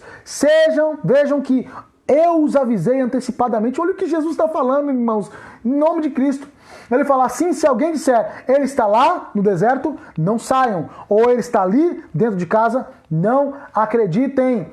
Irmãos, se aparecer nego fazendo um milagre, filmado, sabe, aparecer na frente da televisão e for provado por A mais B que é um milagre, o primeiro milagre comprovado 100% e a ciência não tem como fugir disso, e todo mundo se dobrar, não se dobre, porque ele não é o Cristo, e ele pode, segundo Jesus, fazer até milagres, maravilhas, né, sinais, né, sei lá, no céu, na terra, nas naturezas, e as maravilhas, como ressuscitar um morto, como fazer alguma coisa impossível aos olhos humanos e completamente contrário à ciência, e deixar todo mundo a boca aberta. Tanto que uma série chamada Messias, que tem no Netflix, que fala mais ou menos do Messias da perspectiva muçulmana, dos árabes, né? Na série, chega um pastor a ser enganado, porque ele viu os milagres. Cara, cuidado, milagre não é parâmetro para dizer que é de Deus, porque o diabo também faz coisas sobrenaturais. O parâmetro é a palavra de Deus, o testemunho do Espírito Santo na palavra de Deus. Jamais se esqueça disso, porque senão você vai ser um dos enganados também. Ok? Glória a Deus, consegui terminar as 7 questões, só vou ler aqui que os irmãos colocaram. Dona Rita, beijo minha amiga, Deus abençoe. Ela falou que é difícil falar sobre esse assunto, né? Aquela perguntinha difícil minha aí, o que você diria? É difícil, mas é algo pra gente pensar, né? É algo realmente difícil, mas é algo pra gente pensar. Nosso irmão Fabiano colocou, sinceramente, acho quase impossível essa pessoa aceitar algum conselho, pois se durante esse período de graça em que vivemos, eles não querem saber de nada e nem acreditam em nada, penso que no período da grande tribulação, aí sim que elas vão acreditar ainda menos em Cristo ou que terão uma segunda chance de alguma coisa. É mais difícil. Aqui a Bíblia fala que será pregado, né? E parece que haverá alguma salvação aí. O evangelho vai ser, na verdade, pregado como nunca, certo? Aí as formas de se questionar. Tem gente que acha que quem vai pregar é a própria igreja que vai estar na grande tribulação. A gente já falou sobre isso, né? Que a igreja vai estar na grande tribulação pregando. Outros acham que a igreja vai ser arrebatada e quem vai pregar serão judeus que vão se converter nesse período e vão pregar como nunca, e os judeus vão se converter a partir da pregação das 2 testemunhas que vão pregar de forma sobrenatural lá em Israel. Os judeus vão se converter e vão pregar para o mundo todo, né? É de se questionar aí, mas bora que bora, né? Márcio Barbosa, já que falou em religião, todas as religiões não acreditam na divindade do Deus único ou na Trindade, fora o cristianismo, né? Nenhuma outra religião, Marcião, acredita na Trindade do Deus verdadeiro. Acredita-se numa espécie de trindade em outras religiões, como eu falei, por exemplo, no hinduísmo, que eles acreditam em Brahma, Shiva e Vishnu, que são 3 deuses, né? Que fazem parte de uma origem maior chamada Brahman, e essa origem maior ela age através desses 3 deuses principais e de outros 300 milhões de deuses que os hindus acreditam. Acredita nisso? Alguém colocou quem? Marina. Oh, Marina, paz, minha irmã, Deus abençoe. Como fica Deus em uma dessa? Como fica Deus em uma dessa? Precisamos ficar atentos, com certeza. Precisamos ficar muito, muito atentos. E por falar em atentos, eu parto para o final dessa live aqui. Dessa vez eu não vou falar até pelo tempo, uma ilustração. Eu quero terminar com um conselho do reverendo Hernandes Dias Lopes, que ele fala sobre Apocalipse com muita propriedade. Tem alguns pontos que a gente pode discordar ou não, mas é muito interessante os estudos dele sobre Apocalipse. E ele fala assim, em um dos livros dele, ele fala, aqueles que se aproximam desse livro, falando do Apocalipse, tá, irmãos? Com uma obsessão escatológica, perdem sua mensagem. Ou seja, aqueles que se aproximam de Apocalipse apenas obcecados pelo fim, apenas para saber detalhes do fim. Eu quero saber quando é que vai acontecer. Qual é o próximo detalhe? Nossa, cara, que curioso. Olha, nossa, vai acontecer aquilo ali. Nossa, como é que é o dragão? Como é que é a besta? Apenas por isso, não por uma santa curiosidade, mas por uma curiosidade meio que falha. Ele fala que perdem a mensagem do livro.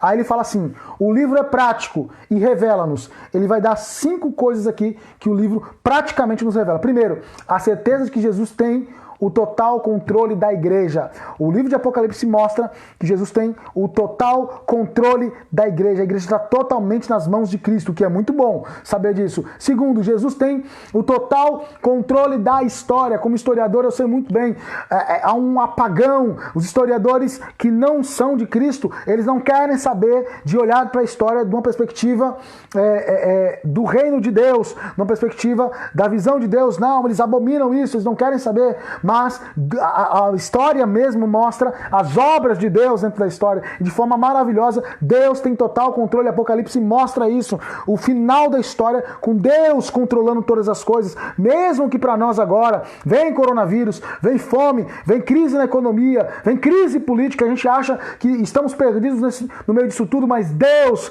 dentro da sua soberana vontade e poder, Ele está fazendo com que tudo que aconteça culmine na sua vontade e a sua glória permaneça, né? Terceiro, o Apocalipse mostra de forma prática a perseguição do mundo e do diabo não podem destruir a igreja. Como Jesus falou que as portas do inferno não podem prevalecer, nós vamos avançar e as portas do inferno vão cair. A igreja avança e as portas caem, e a igreja avança por dentro do inferno e prevalecendo sobre o inferno. E não as obras do diabo. Cristo se manifesta e as obras do diabo são destruídas, são desfeitas. Quarto, ao ler o Apocalipse, nós vemos que os inimigos que percebem a igreja serão vencidos. Todos os inimigos, inclusive a morte, tão terrível, que nos machuca tanto, que nos dói tanto nesse momento de coronavírus, tanta gente morrendo, né? Tanta gente maravilhosa e que pertence a Deus, e outras que nem pertence a Deus, infelizmente, morrendo, mas Cristo vai vencer todos os inimigos, inclusive a morte. Apocalipse mostra isso. E finalmente, que ao ler Apocalipse você vê, o Hernán Dias Lopes mostra que os inimigos de Cristo terão que enfrentar o juízo de Deus, ao mesmo tempo que a igreja desfrutará a bem-aventurança eterna. Os inimigos serão julgados e condenados. A igreja passará para a eternidade, para a glória, onde não há choro, onde não há ranger de dentes, onde não há lágrimas, não há dor, não há sofrimento, mas a felicidade em Deus, eterna, verdadeira e sincera. Glória a Deus. Amém, irmãos? Eu vou orar pelo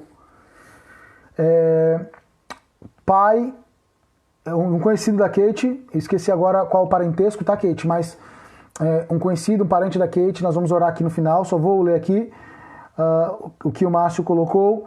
Já que falou em religião, já li. A Cília também falou aqui. Tá, não, já li tudo o que os irmãos colocaram. Vamos orar, irmãos, para encerrar. Muito obrigado, tá, por acompanhar. Deus abençoe a sua vida. Semana que vem eu vou ver também algum tema que a gente possa trabalhar de forma especial. Muito obrigado por acompanhar, é sempre uma bênção. Vocês são guerreiros de Cristo, porque em meio disso tudo vocês não deixaram de buscar a palavra de Deus. Isso é louvável. Essa é a postura que todo crente deveria ter, né? E vocês estão aí como carro-chefe disso. Deus abençoe a vida de vocês. Vamos orar, porque tem uma pessoa, né, importante que está sofrendo, né, no hospital por coronavírus, Covid-19, e precisa das nossas orações, tá? Eu vou orar. Muito obrigado. Obrigado, Rita, minha irmã. Obrigado, Luciana. Obrigado, Ricardo, né, Alexandre, meus irmãos, os irmãos de Ponte Rasa aí. A Kate falou que é o ex-cunhado dela, o Jerry, né? Que Deus... Vamos orar por ele e depois eu vou encerrar, tá bom, irmãos? Abençoa a sua vida também. Oremos. Senhor Jesus, muito obrigado por essa noite, obrigado por essa live. Acabou demorando um pouquinho mais de tempo, mas porque tínhamos que trabalhar um assunto muito, muito importante, porque o fim de todas as coisas está na mente do cristão, porque a nossa verdadeira vida não está nessa terra. Paulo disse que se esperarmos em Deus, só nesse mundo seremos os mais miseráveis de todos os homens. Então nós estamos com a mente nas coisas que são do alto, Senhor, nas coisas que são de cima.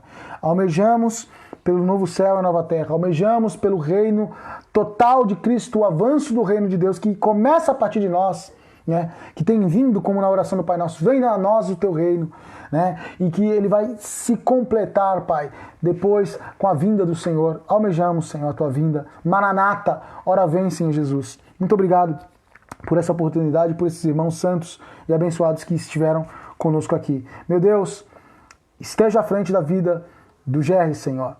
Tu sabes de todas as coisas e eu tenho certeza que o teu plano prevalece sobre a vida dele, Senhor. E que o Senhor cumprirá o teu tempo e a tua vontade na vida do Gerry. E não há nada que possa impedir isso, Senhor. Em nome de Jesus, não existe doença, não existe nenhum mal. Se é teu aprovo, Senhor, se é a tua vontade, Pai, se o Senhor quer continuar a obra do Senhor na vida do Gerry, nessa terra, cura ele em nome de Jesus, Pai, e tira ele dessa situação, segundo a tua vontade, Pai. Nós oramos e cremos que o Senhor tem o poder, Senhor, e pode fazê-lo de forma muito simples e muito fácil, segundo a tua vontade, Pai, em nome de Jesus. Obrigado por essa noite. Que o Senhor esteja nos dando um restante de semana maravilhoso e abençoando todas as lives de igrejas que estão nesse Brasil e nesse mundo. Em nome de Jesus oramos e te agradecemos. Amém. Deus abençoe, meus amados. Muito obrigado aí mais uma vez, né? Nizete, por favor, orem por meu pai. Ele está com depressão, falando em morrer. Senhor, em nome de Jesus, que o pai da Nizete possa, Senhor, ser curado dessa situação também, em nome de Jesus, Pai, cura ele, toca na alma, Senhor, dele, Pai, não deixa ele passar, Senhor, como nós acabamos de declarar, a morte já foi vencida pelo Senhor. Onde está, ó morte, o teu aguilhão? Jesus ressuscitou, e se Jesus ressuscitou, ressuscitamos também com eles. Eu não sei, Senhor, se o pai da Nizete já é cristão. Se for, meu Pai, confirma a fé dele em Ti, curando ele dessa enfermidade. Se não for, que ele encontre o Senhor nesse momento, Pai. Que ele ouça o grito do Senhor nesse sofrimento e que ele seja curado em nome de Jesus. Nós oramos e abençoamos ele e a vida da tua filha, que tenha paz e sabedoria nesse momento. Em nome de Jesus. Amém. Amém, irmãos? Obrigado, Kate. Obrigado, Lindaura. Muito obrigado, minha irmã, por acompanhar. Deus abençoe cada um dos irmãos que esteve pacientemente aí conosco. Geraldina, Deus abençoe a sua vida, tá? Lindaura, já falei, né? Cada uma. Luciana, sempre guerreira, né? Fazendo aquela propaganda, chamando as pessoas irmãos. O Márcio pelas perguntas. Os irmãos da Ponte, a Maria Cília, o Fabiano, obrigado pela participação, meu irmão. Você é muito inteligente. Você tem muito a contribuir, já falei que você é pregador, tem que ensinar, você canta que nem um anjo canta, então tem que louvar também, você tem múltiplos dons aí, né? Continue colocando isso, coloque isso em prática. Patrícia sempre cooperando muito, pastor Cláudio, né? Todos os amados irmãos aí, muito obrigado, irmãos, Deus abençoe. Vou concluir aqui, tá? Tenha uma boa noite.